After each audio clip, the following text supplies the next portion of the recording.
मुस्कान की ताकत क्या है? अगर एक हारा हुआ इंसान हारने के बाद में भी मुस्कुरा दे तो जीतने वाला जीत कर भी खुश नहीं हो सकता, वो अपनी खुशी खो बैठता है। देश विदेश से देख रहे सभी दर्शकों को मेरा प्यार भरा नमस्कार। मैं हूं मोहित कमल श्रीमाली और आप सभी का स्वागत करता हूं आपके अपने चैनल पर और सूर्य के कर्क राशि में प्रवेश के इस विशेष एपिसोड में। यह एपिसोड आपकी नाम राशि अर्थात मून साइन पर बेस्ड है। अब श्रीमद् भगवद गीता में सूर्य को सूर्य नारायण के नाम से संबोधित किया गया है। वेदों में सूर्य को ही संपूर्ण जीव जगत की आत्मा कहा गया है। ज्योतिष में सूर्य को नवग्रहों का राजा कहा गया है, जगत पिता कहा गया है। यदि किसी भी व्यक्ति की कुंडली में सूर्य की स्थिति शुभ हो तो जीवन में हर कार्य में सफलता मिलती है, वैभवशाली जीवन वो अपना व्यतीत करता है। वहीं सूर्य के अशुभ प्रभाव से मान सम्मान में कमी देखने को मिलती है, आत्मविश्वास में कमी देखने को मिलती है, पिता को कष्ट प्राप्त होता है, पिता के सुख में कमी होती है, पिता से वैचारिक मतभेद देखने को मिलते हैं और सरकारी कार्यों में बाधा और आंखों के रोग परेशान करते हैं। अब इसी जो गोचर है इसको संक्रांति भी कहा जाता है। जैसे कि सूर्य मेष राशि में आते हैं तो मेष संक्रांति होती है, मकर राशि में जाते हैं तो मकर संक्रांति होती है, वैसे ही कर्क राशि में प्रवेश करने पर कर्क संक्रांति कही जाती है। अब सूर्य के उत्तरायण होने के मकर संक्रांति और दक्षिणायन होने को कर्क संक्रांति कहा जाता है। शास्त्र है, धर्म के अनुसार है, उत्तरायण को समय देवताओं का दिन कहा जाता है और दक्षिणायन को देवताओं की रात्रि कही जाती है। इस प्रकार वैदिक काल में उत्तरायण को देवयान तथा दक्षिणायन को पितृयान कहा जाता है। और कर्क संक्रांति की जो सूर्य उपासना की जाती है, इस कारण से दोषों का शमन होता है और कर्क संक्रांति में भगवान विष्णु का चिंतन मनन शुभ फल प्रदान करता है। तो ऐसे में आप पूजन कैसे करेंगे? कर्क संक्रांति के समय काल में आपको सूर्य को पितरों का अधिपति माना जाता है। इस काल में षोडश कर्म और अन्य मांगलिक कर्मों के अतिरिक्त अन्य कर्म भी मान्य होते हैं। श्रावण माह में विशेष रूप से भगवान भोलेनाथ की पूजा अर्चना की जाती है और पुण्य फलों में इससे वृद्धि होती है। श्रावण माह में प्रतिदिन शिव महापुराण और शिव स्तोत्र का विधि पूर्वक पाठ करके दूध, गंगा जल, बीलपत्र, फल इत्यादि सहित शिवलिंग का पूजन किया जाता है। ये शुभ फल प्रदान करते हैं और इसके साथ ही इस समय काल में ओम नमः शिवाय, साधारण सा मंत्र ओम नमः शिवाय, इस मंत्र का जाप करते हुए शिव पूजन करना सबसे ज्यादा शुभ फल प्रदान करता है। इस माह के प्रत्येक मंगलवार को मंगला गौरी का व्रत करना, पूजन इत्यादि करना, विधि पूर्वक करना, यह विशेष तौर पर जो कन्याएं हैं उनके विवाह, संतान और सौभाग्य में वृद्धि करता है। अगर आपका विवाह नहीं हो पा रहा है तो इस समय काल में मंगला गौरी पूजा करना, जप करना, यह आपके लिए सबसे ज्यादा फायदेमंद बन सकता है। पूजा की विधि कुछ इस प्रकार है कि दक्षिणायन के समय में भगवान विष्णु और भगवान शिव का पूजन किया जाता है और इस दिन तुलसी पत्र से भगवान विष्णु की पूजा की जाती है। पितरों की शांति के लिए पिंड दान किया जाता है और कर्क संक्रांति को किसी भी शुभ और नए कार्य के प्रारंभ के लिए शुभ नहीं मानते और इस दिन सूर्य देव को जल अर्पित किया जाता है। जैसे आप कहते हैं कि सूर्य को अर्घ दिया जाता है। और संक्रांति में की गई सूर्य उपासना ये सूर्य दोषों का शमन करती है। सूर्य देव से सदा स्वस्थ रहने की कामना की जाती है और आदित्य हृदय स्तोत्र हो, सूर्य मंत्र हो, इनका पाठ किया जाता है। इस समय में शहद का प्रयोग सबसे ज्यादा लाभकारी मानते हैं और कर्क संक्रांति पर वस्त्र और खाने की चीजें, विशेष तौर पर तेल के दान का सबसे ज्यादा भारी महत्व माना जाता है। तो कर्क संक्रांति जो है इसकी पूजा आपको अवश्य करनी चाहिए। अब बात करते हैं इस गोचर में सूर्य से बनने वाले योगों की। कुंडली में बनने वाले हर योग का कोई ना कोई प्रभाव हमारे जीवन पर जरूर पड़ता है। ग्रहों की चाल आपको अच्छा करने की ओर या बुरा करने की ओर प्रेरित करती हैं। तो सबसे महत्वपूर्ण जो इस समय में आपको युति फल देखने को मिलेगा वो है बृहस्पति के साथ, क्योंकि सूर्य और बृहस्पति एक साथ कर्क राशि में विराजमान है। ज्योतिष में सूर्य आत्मा, तेज, बल, पराक्रम, साहस के कारक हैं और गुरु जीव, ज्ञान, धर्म, न्याय, धन, संतान, इन सभी के कारक हैं। गोचर में सूर्य और बृहस्पति के साथ होने पर निश्चित तौर पर धन प्राप्ति का योग घटित होता है, विद्वता सिद्ध करता है, लेकिन इस समय में संतान को या संतान से कष्ट भी प्राप्त होता है। अब सूर्यदेव जो हैं ये 16 जुलाई की रात को 11:39 पर कर्क राशि में प्रवेश करेंगे। कर्क राशि एक जल तत्व राशि है और सूर्य अग्नि तत्व प्रधान ग्रह है। ऐसे में सूर्य और चंद्रमा एक दूसरे के साथ घनिष्ठ मित्रवत संबंध रखते हैं। इसका लाभ जरूर आपको प्राप्त होगा और विशेष तौर पे कर्क राशि को जरूर प्राप्त होगा। सूर्य के इस गोचर का प्रभाव आपकी राशि पर क्या पड़ने वाला है, अब इसका विश्लेषण हम करना शुरू करते हैं। राशि दर राशि चलेंगे और उसी के साथ में आपको विश्लेषण पूरी तरीके से प्राप्त होगा और अंत में सूर्य शांति के उपाय आपको बताऊंगा। शुरुआत करते हैं मेष राशि से। तो पंचमेश सूर्य चतुर्थ भाव में गोचरवश प्रवेश करने जा रहे हैं। चतुर्थ भाव सुख, घर, माता और भूमि भवन वाहन का कहा जाता है, इनका सुख कहा जाता है। आपकी राशि से चतुर्थ भाव में गोचरवश सूर्यदेव के प्रवेश होने से जीवन में सुख समृद्धि में वृद्धि होने के आसार देखने को मिलेंगे। किसी नई योजना पर आप काम शुरू करेंगे, विचार करेंगे। मानसिक और शारीरिक समस्याएं अवश्य आपको देखने को मिलेंगी। कई बार घरेलू झगड़ों के कारण सुखों में कमी भी आपको देखने को मिलेगी। पर जमीन जायदाद हो, इनसे संबंधित अनेक प्रकार की समस्याएं जो हैं वो इस समय में अब पनपनी शुरू करने वाली हैं। ये कहा जाए कि सिर उठाना शुरू होगा। इस गोचर में अच्छी सुख सुविधाएं आपको नहीं मिल पाएंगी क्योंकि सुख पर ही सूर्य विराजमान है जो सुख को जलाने का काम करते हैं। यात्रा में भी आप देखेंगे कि पहले के मुकाबले कुछ असुविधाएं ज्यादा देखने को मिल रही हैं। परिवार के लोग हैं तो विरोध ज्यादा करते हैं और विरोधी यहां पे जो आपके हैं ये परेशानी करने की दिशा में और ज्यादा यहां पे एक्टिव हो गए हैं। आपको शनि की 7.5 भी शुरू हो चुकी है, तो वैवाहिक सुख में भी अड़चने कहें वो भी यहां पर उत्पन्न होंगी। मानहानि की संभावनाएं ये सबसे ज्यादा इस समय में आपके लिए उग्र होंगी। थोड़ा सोच समझ करके आगे बढ़िएगा और कोशिश कीजिएगा उपाय के तौर पर तांबे का कड़ा अपने राइट हैंड में पहन लें तो आपके लिए फायदेमंद है। फिर बात होती है वृषभ राशि की। तो सुखेश सूर्य पराक्रम भाव में गोचरवश प्रवेश करने जा रहे हैं। तृतीय भाव जो है ये साहस का है, पराक्रम का है, छोटे भाई बहनों का है, आपके संबंध और छोटी यात्राओं का है। राशि से तृतीय भाव में सूर्यदेव का गोचर करना ये रोगों से राहत प्रदान करेगा, सुख चैन जैसे शुभ फल प्रदान करेगा। स्वयं को और ज्यादा एनर्जेटिक महसूस करेंगे। जो आपके कलीग्स हैं, जो आपके नेटवर्क्स हैं, उनसे आपको अच्छी मेल मुलाकात करने का मौका मिलेगा, अच्छा उनसे फायदा भी प्राप्त होगा। संतान है और दोस्त हैं, इनसे फाइनेंशियल गेन आपको प्राप्त होगा, सम्मान प्राप्त होगा। भाई बहनों की तरक्की के आसार भी देखने को मिलेंगे और विशेष तौर पर उनकी तरक्की के अंदर आपका हाथ देखने को मिलेगा। शत्रुओं की आसानी से इस समय में हार देखने को मिलेगी। लक्ष्मी और मान प्रतिष्ठा आपको प्राप्त होगी और इस अवधि में उच्च पद की प्राप्ति भी हो सकती है। सबसे अच्छा व्यवहार अगर रखेंगे तो फायदा और ज्यादा बेहतर होगा। उपाय के तौर पर माता लक्ष्मी की आराधना करना, शुक्रवार के दिन लाल पुष्प माता लक्ष्मी जी को चढ़ाना, यह आपके लिए बहुत फायदेमंद साबित होगा। फिर बात होती है मिथुन राशि की। तो पराक्रमेश सूर्य हैं जो धन भाव में गोचरवश प्रवेश करने जा रहे हैं। धन भाव यानी कि सेकेंड हाउस वाणी है, धन संपत्ति है, सेविंग्स है यानी कि जो आपके बैंक में सेविंग्स आप रखते हैं, परिवार है और आपके आस पड़ोस के लोग हैं, आपकी इनिशियल शिक्षा है, एजुकेशन है, इन सभी को रिप्रेजेंट करते हैं। तो राशि से द्वितीय भाव में सूर्य का जब गोचर होता है तो ये दुष्ट और बुरे कर्म करने वाले लोगों से आपकी मुलाकात करवाता है, गलत संगति का शिकार बनवाता है, खुद का स्वभाव भी धोखेबाजी का बन जाता है। धन भाव में सूर्य के आने से धन प्राप्ति के योग आपके लिए जरूर बन रहे हैं। पैतृक संपत्ति से भी आपको लाभ मिल सकता है, लेकिन सिर में दर्द होने की समस्या, आंखों में इंफेक्शन होने की समस्या, माइग्रेन होने की समस्या, उससे भी यहां पर त्रस्त रहना पड़ेगा। व्यापार में और धन संपत्ति के सौदों में पैसा फंसने का डर लगा रहेगा। दोस्त हैं, सगे संबंधी हैं, इनसे इस समय में झगड़ा भी उत्पन्न हो सकता है। बेफिजूल की बात पर झगड़ा हो सकता है। यह अशांति, कलेश, इस कारण से यह समय जो है महीने भर का देखने को मिलेगा, पर इसमें कुछ कमी बृहस्पति के कारण भी आपको देखने को मिलेगी।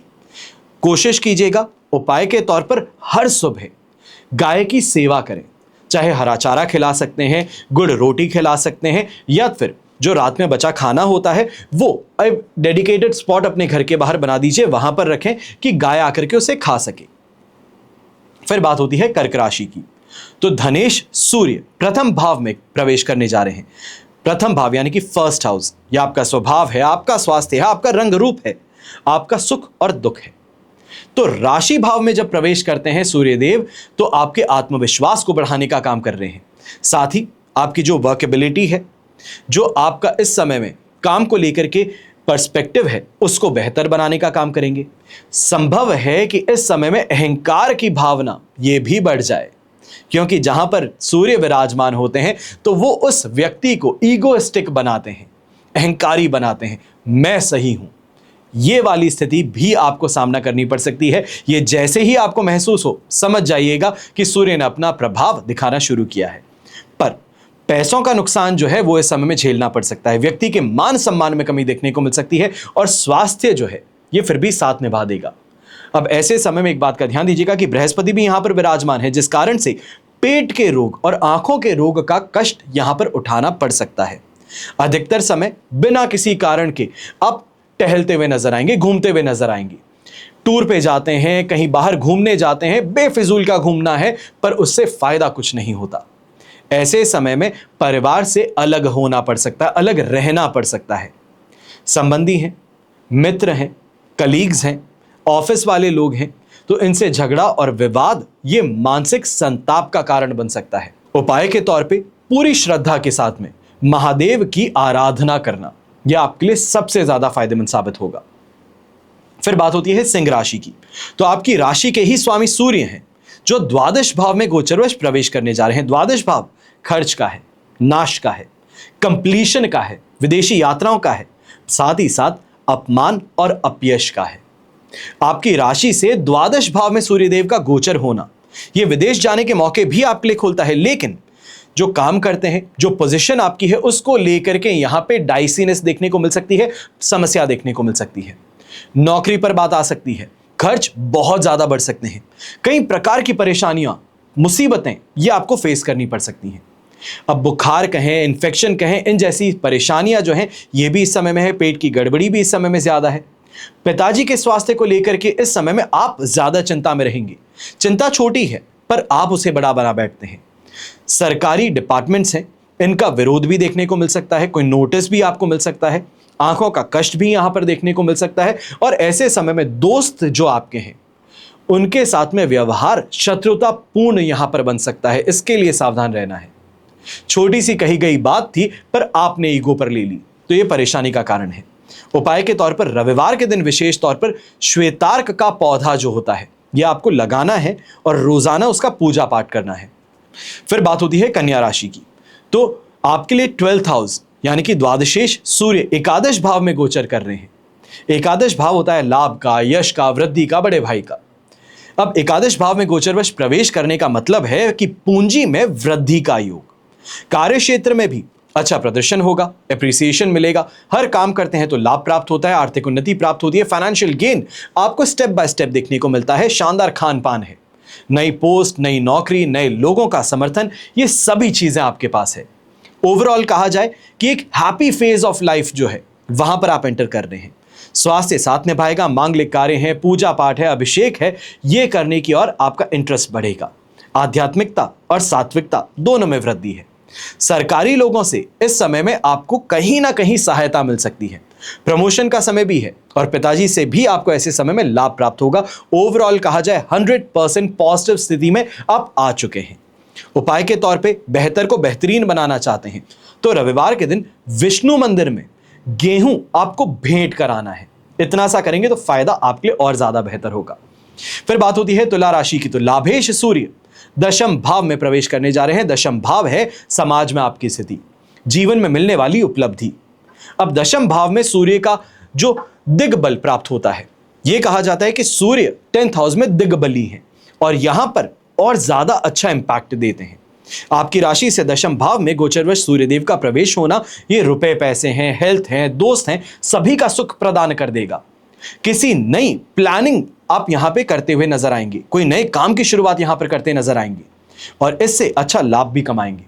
नौकरी में भी कहें तो जो चेंज आप चाहते थे, नई नौकरी की ओर अगर आप बढ़ना चाह रहे थे तो उस दिशा में प्रयास करना यहां पर आपको सफलता प्रदान करेगा। चाहे बड़े गवर्नमेंट अधिकारियों की बात हो, नेम और फेम प्राप्त किए हुए लोगों की बात हो, पॉलिटिकल इस समय में इन्फ्लुएंस की बात हो, इस दिशा में दोस्ती बढ़ती नजर आएगी। यहीं पर अपने फ्रेंड सर्कल से, अपने नेटवर्क से भी आपको अच्छा फायदा कमाने का मौका मिलेगा। हर काम जो आप करते हैं उसमें सफलता प्राप्त होती है। प्रमोशन कहें, अच्छी पोस्ट कहें, उसके मिलने के यहां पे आसार ज्यादा हैं। समाज में सम्मान, गौरव, रुतबा बढ़ने वाला है। उपाय के तौर पर शुक्रवार के दिन छोटी बच्ची जो होती हैं उनको चॉकलेट है, टॉफी है, कोई भी मीठी चीज है, कोई मिठाई हो सकती है या तो फिर कोई कैंडी हो सकती है, वो आप उन्हें दे सकते हैं छोटी बच्चियों को। तो ये आपके लिए बहुत फायदेमंद साबित होगा। फिर बात होती है वृश्चिक राशि की, और दशमेश सूर्य आपकी राशि से नवम भाव में गोचरवश प्रवेश करने जा रहे हैं। नवम भाव आपके भाग्य का है। धर्म, लंबी दूरी की यात्रा, गुरु या गुरुतुल्य लोग, इन सभी को रिप्रेजेंट आपका 9th हाउस करता है। अब राशि से नवम भाव में गोचरवश प्रवेश सूर्य का होना, ये कार्य क्षेत्र में, कैरियर में इस समय में आपके लिए थोड़ा फेवरेबल साबित हो सकता है। लंबे समय से आप मकान खरीदने के लिए प्रयास कर रहे थे, तो वो यहां पर आपका यहां फाइनलाइज हो सकता है, या ये कहा जाए लोन जो था वो फाइनलाइज हो सकता है। कोई गवर्नमेंट योजना है, सरकारी योजना है, उसके माध्यम से भी लाभ प्राप्त हो सकता है। लेकिन एक परेशानी है कि वर्चस्व में, रुतबे में कमी देखने को मिलेगी। कई ऐसी जगहों पर देखे जाएंगे जहां पर आप नहीं दिखे जाने चाहिए थे। झूठे आरोप आप पर लगाए जा सकते हैं। बिना किसी कारण के खर्च या फाइनेंशियल लॉस भी उठाना पड़ सकता है। ऐसे ही समय में व्यावसायिक जो आपकी आय है, लाभ है, उसमें कमी देखने को मिल सकती है। बिजनेस ड्रॉप होता नजर आ सकता है, स्पीड टूटती हुई नजर आ सकती है। और वहां पर झोंके की बात कहें या ये कहा जाए कि थोड़ा एक्स्ट्रा फ्लेवर हो, तो रोग जो है ये भी परेशानी का कारण साथ में बन जाएंगे। घर में किसी धार्मिक कार्य का अगर आयोजन होता है तो वहां पर आपका डिसइंटरेस्ट होना, या ये कहा जाए कि उस पर क्वेश्चन मार्क उठाना, यह परेशानी का कारण बन सकता है। उपाय के तौर पर हर सुबह 1 महीने के लिए सूर्योदय के समय में आपको सूर्य मंत्र का जाप करना और सूर्य को अर्घ देना सबसे महत्वपूर्ण साबित होगा। फिर बात होती है धनु राशि की, और भाग्येश सूर्य अष्टम भाव में गोचरवश प्रवेश कर रहे हैं। अष्टम भाव जीवन के उतार चढ़ाव का है, आकस्मिक धन हानि और धन प्राप्ति का है। यानी कि 8th हाउस अचानक से होने वाले फायदे और अचानक से होने वाले नुकसान दोनों को ही रिप्रेजेंट करते हैं। राशि से अष्टम भाव में सूर्यदेव का प्रवेश होना ये पिता के स्वास्थ्य को लेकर के चिंताओं को बढ़ाने वाला है। ऑफिस में जो परफॉर्मेंस है उसको खराब करने वाला है। ऑफिस पॉलिटिक्स का शिकार बनाने वाला है। नौकरी हाथ से भी छोड़ी जा सकती है, वो भी इस समय में स्थिति उत्पन्न हो सकती है। कुल मिलाकर के अगर बात कही जाए तो व्यावसायिक दृष्टि से, आर्थिक दृष्टि से यह समय आपके लिए फेवरेबल नहीं कहा जाएगा। शत्रुओं से, विरोधियों से विवाद और ज्यादा बढ़ेगा। और हेल्थ की भी बात कही जाए तो बवासीर है, इंडाइजेशन की समस्या है, ऐसे रोगों का सामना करना पड़ेगा। जीवन साथी को भी इस समय में आपके कारण कोई कष्ट उठाना पड़ सकता है। यहां पर हाई ब्लड प्रेशर कहें, बुखार कहें, तो ऐसी स्थिति उनके लिए उत्पन्न हो सकती है, जिस कारण से चक्कर आना, हॉस्पिटल में एडमिट होने वाली स्थिति उत्पन्न होगी। उपाय के तौर पर सूर्य की उपासना करना और तांबे के लोटे से उन्हें जल का अर्घ देना, यह आपके लिए बहुत फेवरेबल साबित होगा। फिर बात होती है मकर राशि की, और अष्टमेश सूर्य सप्तम भाव में गोचरवश प्रवेश करने जा रहे हैं। सप्तम भाव है आपकी काम वासना का, दाम्पत्य सुख का, प्रेम प्रसंग का, शत्रुओं पर विजय का, पार्टनरशिप का। सप्तम भाव में प्रवेश करना यह दाम्पत्य जीवन में मन मुटाव को उभारता है, कटुता की उत्पत्ति करता है। जीवन साथी या संतान बीमार हो सकती है। जिनके विवाह की बात चल रही है वो इस समय में रुक सकती है। यह कहा जाए ठंडे बस्ते में चली गई, बात बढ़ रही थी पर किसी कारण से रोकनी पड़ गई। कामकाज में भी प्रॉब्लम ज्यादा है, परेशानियां ज्यादा हैं, जिसे हम कहते हैं बॉटल नेक है, तो वो परेशानी है। व्यवसाय में बाधाएं उत्पन्न होती हैं, पैसे फंसने लगते हैं, लोग बाग कमिटमेंट करके पीछे हट जाते हैं, नुकसान उठाना पड़ता है। यात्रा करते हैं तो कष्टकारी साबित होती है। सिर दर्द, कमर दर्द, पेट के रोग, मांसपेशियों में खिंचाव, ऐसी परेशानियां इस समय में उत्पन्न होती हैं और इस कारण से आपका मन दुखी ज्यादा रहेगा।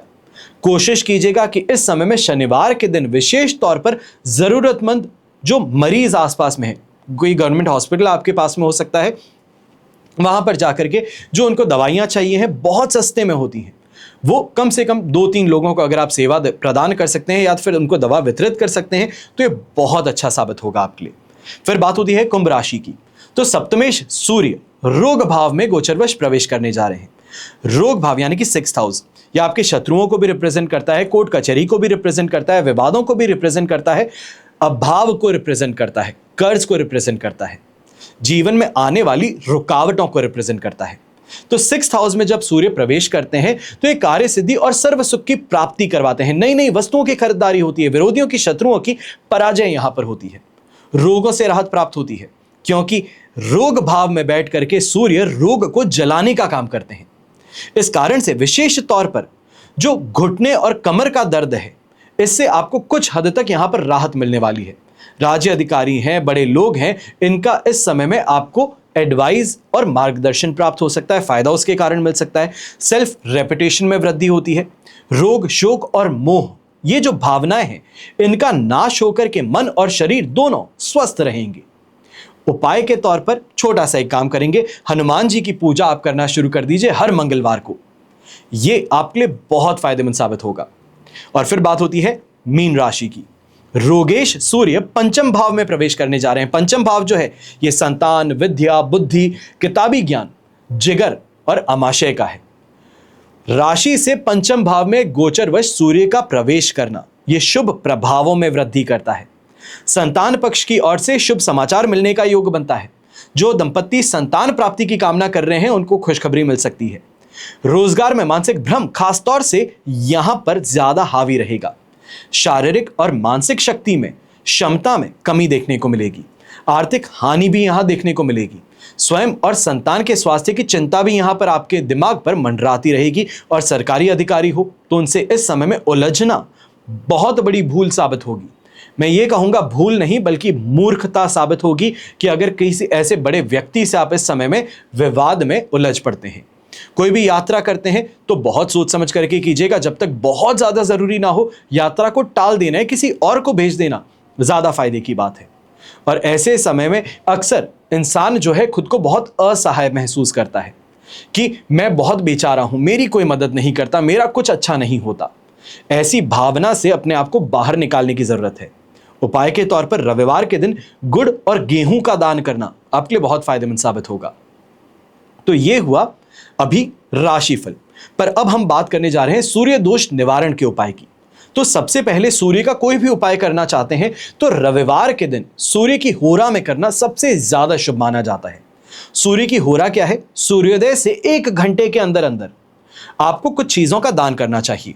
गेहूं है, गुड़ है, घी है, तांबा, लाल कपड़ा, मसूर की दाल, हो सके संभव हो पॉकेट अलाउ करे तो सोना, गाय का बछड़ा, यह भी आप दान कर सकते हैं। यही दान सूर्य के नक्षत्र में अगर आप करते हैं, जिस दिन कृतिका नक्षत्र है, उत्तरा फाल्गुनी नक्षत्र है, उत्तराषाढ़ा नक्षत्र है, तो वो और ज्यादा शुभता प्रदान करते हैं। इस उपाय के अंतर्गत आप सभी वस्तुओं का एक साथ दान कर सकते हैं और एक एक करके भी दान कर सकते हैं। ये आप पर निर्भर करता है। सूर्य की कमजोरी से अपयश, हृदय रोग, हड्डियों की समस्या देखने को मिलती है, तो रविवार को इन वस्तुओं का दान करना विशेष तौर पर आपके लिए लाभकारी है। फिर जब गोचर में सूर्य अनिष्ट कारक हो तो व्यक्ति को स्नान करते समय जल में खसखस या लाल फूल या फिर केसर डाल करके स्नान करनी चाहिए। खसखस, लाल फूल या केसर से ये सभी वस्तुएं सूर्य की कारक वस्तुएं हैं। सूर्य के उपाय करने पर अन्य अनिष्ट से बचाव करने के साथ साथ व्यक्ति के रोगों से लड़ने की शक्ति भी विकसित हो जाती है। इसके अतिरिक्त भगवान विष्णु या भगवान श्री राम की पूजा उपासना की जा सकती है। सूर्य के प्रतिकूल प्रभाव से रक्षा के लिए 12 आदित्य कवच धारण किया जा सकता है। सूर्य ग्रह की शांति के लिए सूर्य के एकाक्षरी मंत्र ओम घृणी सूर्याय नमः, इस मंत्र का आप जाप कर सकते हैं। और वहीं बीज मंत्र है ओम राम रीम रोम सह सूर्याय नमः, इसका हर रोज आप जाप कर सकते हैं। जाप करने में संख्या कोई नहीं है, चाहे आप 1 माला कीजिए, 101 माला कीजिए, 108 माला कीजिए कि आप 1008 माला कीजिए, यह आप पर निर्भर करता है, आपके समय पर निर्भर करता है। सूर्य गायत्री मंत्र है, इसका भी जाप किया जा सकता है। ओम आदित्याय विद्महे दिवाकराय धीमहि तन्नो सूर्य प्रचोदयात्, इसका भी आप जाप कर सकते हैं। और साथ में आदित्य हृदय स्तोत्र का पाठ करना यह सबसे श्रेष्ठ माना जाता है। और सूर्य ग्रह की शांति के लिए 1 मुखी या 12 मुखी रुद्राक्ष आप धारण कर सकते हैं। तो इसी के साथ में सूर्य से संबंधित राशिफल और सूर्य दोष निवारण के उपाय सब कुछ मैंने आपको बता दिया है, और साथ ही कर्क संक्रांति का विशेष महत्व और पूजा विधि भी। तो इसी के साथ में आप सभी के लिए हमेशा यही प्रार्थना करता हूं और हमेशा करूंगा कि आपका और हमारा परिवार सदैव सुखी रहे, संपन्न रहे, सुरक्षित रहे और स्वस्थ रहे। घर परिवार में बड़े बुजुर्गों का साथ और आशीर्वाद हम सभी पर बना रहे। जय श्री राम एवं जय हिंद।